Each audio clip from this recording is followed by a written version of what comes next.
Okay, so in this video, we're going to be talking about the timeline for medical school admissions, um, both MD and DO.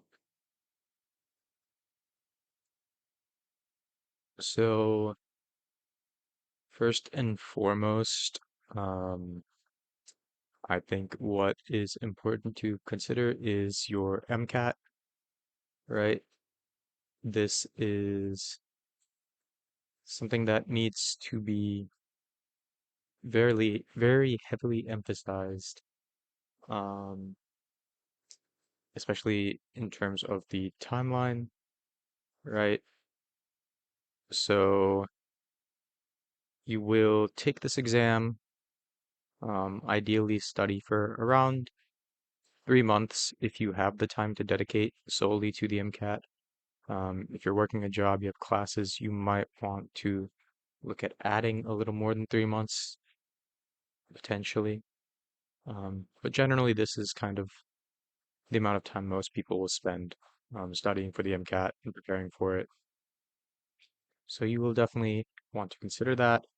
You will schedule your MCAT through the AAMC. Make sure whenever the scheduling comes out that you do schedule it immediately, as soon as you can. You want to get a head start on this because the slots for it fill out very early, and I do think it is extremely beneficial to have a testing center, you know, fairly close to you.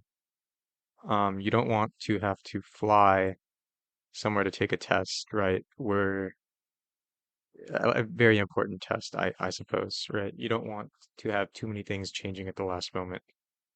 So yeah, I would say that's pretty important, is make sure you schedule it when they release the dates, and that way you get a good testing center that's close to you. Hopefully one that, your peers have told you is good, has good staff, the equipment is great, right? And ensures you have a very smooth testing experience. So let's talk when are good days to take the MCAT. Um, I would say anywhere, obviously anywhere, within that 2-year time frame before your application cycle is whatever, right? But I would make sure you have a pretty solid foundation in OChem. Organic chemistry is heavily tested, in biochemistry. I feel like you need to have taken these two classes. I think physics, there's a bit more leeway just because if you learn the formulas, it can be okay. Um, Psych-Soc is something you will have to study independently, I think, no matter what. So I'm not going to put too heavy of an emphasis on that, but definitely make sure you take your chemistry, your biology, organic chemistry, and biochemistry. Those classes will help you quite a lot during content review and eventually when you take the test. So now let's talk timeline, right? So you have, I would say, up until, well, technically the last MCAT day that you can submit for your cycle is in July. However, this is pretty late unless you're applying um only to DO, right? So DO, fine. MD, you're going to be pretty behind in your cycle. Because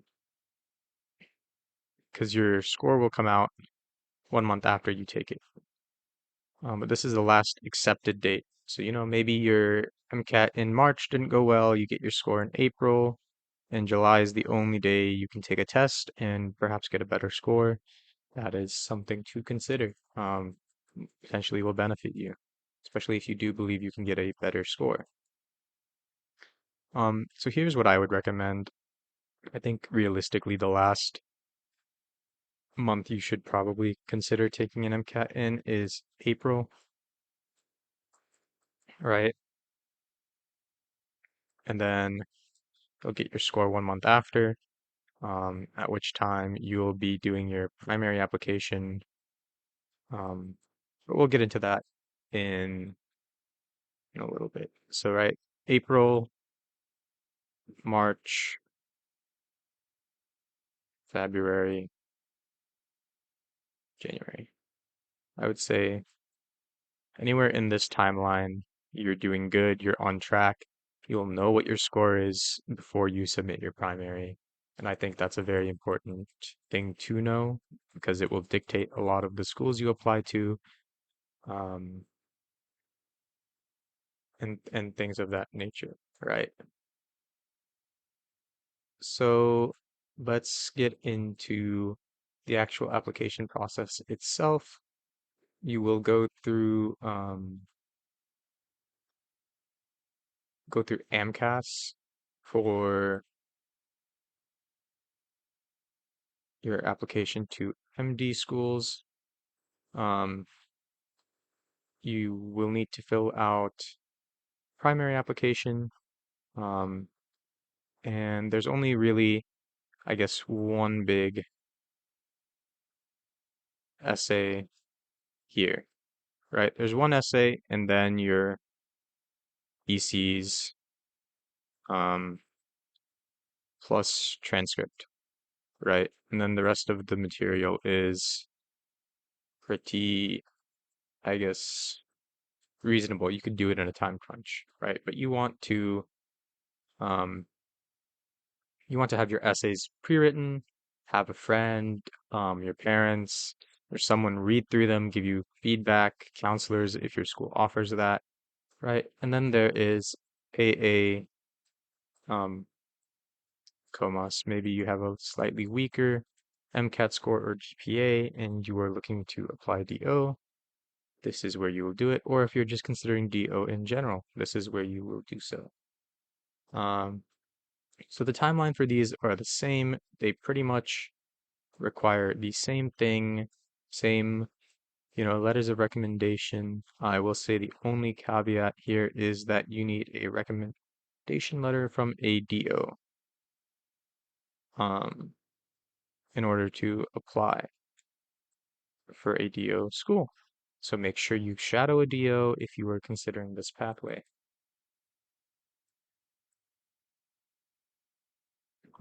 So in terms of similarities, fairly similar statements, extracurricular wise, you will be reusing a lot of the same material here. And the biggest thing you can do to help yourself is submit your primary as early as possible, right?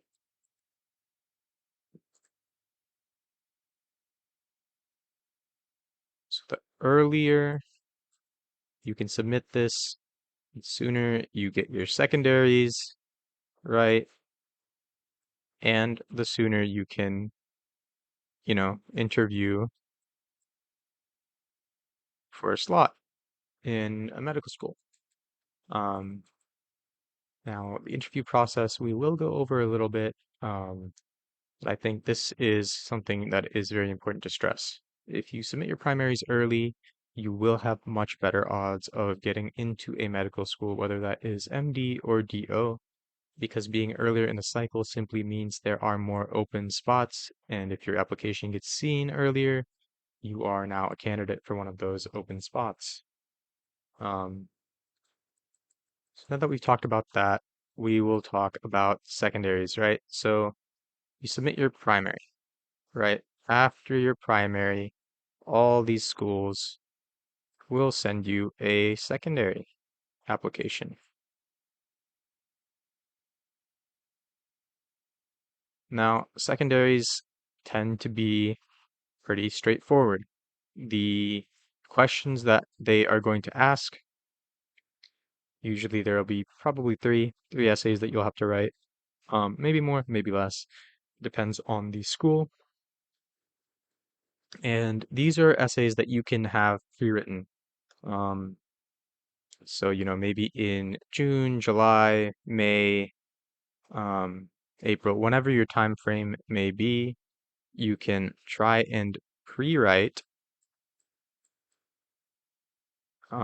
as many secondary essays as you want, as you can, for the schools that you are intending to apply to. And the other thing I want to stress is apply broadly, right? Look at your MCAT, look at your GPA, look at your ECs, look at your, experiences, and see what schools fit this criteria and apply to a lot of them. Because, right? And the other thing here is that getting into med school, the odds are percentage-wise rather low. If your stats are not competitive, they are lower. Um, so applying to many schools greatly will impact your experience in terms of getting interviews, converting those interviews into acceptances. Generally speaking, just applying to more medical schools is going to be a boon to you so long as you can get those secondaries out on time. And when I say on time, what I mean is, as you can tell, I'm not the most um, experienced with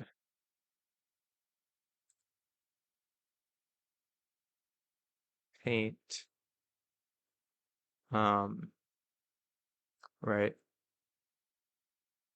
So what I mean when I say, right, get your secondaries in on time is after your primary, you will get your secondary, right? And then you have roughly 2 weeks to turn this in, right?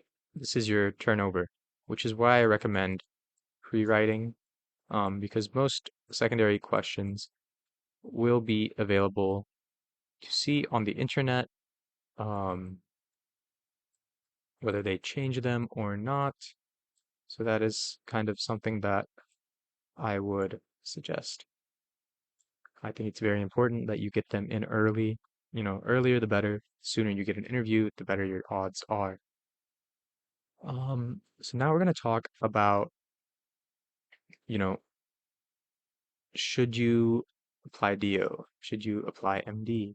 I think if you're MCAT, if you find that it is, let us say, X is greater than 508, I would say you probably have a reasonable chance, especially to get into a in-state MD school, right? So make sure, this is another thing I want to stress, is apply in-state. These are your best friends. They want people from their state to be doctors and serve their community, right? So keep that mission statement in consideration. If you're MCAT, right, X is less than 508, I would highly recommend that you consider DO schools as an option, um, because your odds for an MD school are lower with a weaker MCAT score. This is not even mentioning GPA, but do your own research for that regard as to what is competitive for which schools and what not. Because some schools, at 3.8 might be fine, but if you're applying to, you know, the big Harvard, they want 3.9, right? So after this lengthy process of submitting your primary, um, receiving your secondary, the 2 weeks submitting them, we will then get to what I would describe as a waiting period, right? And this will probably be roughly 1 month, maybe two, depending on the strength of your application and your statistics. Um, where you will not hear back.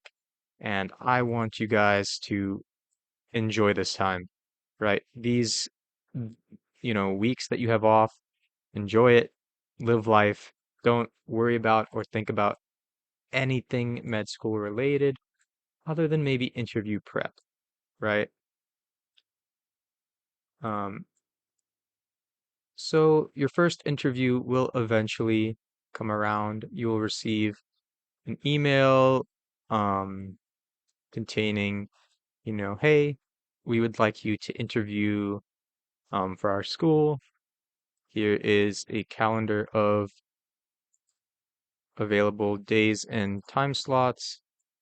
The earlier you are in the process, the more, you know, days there will be available.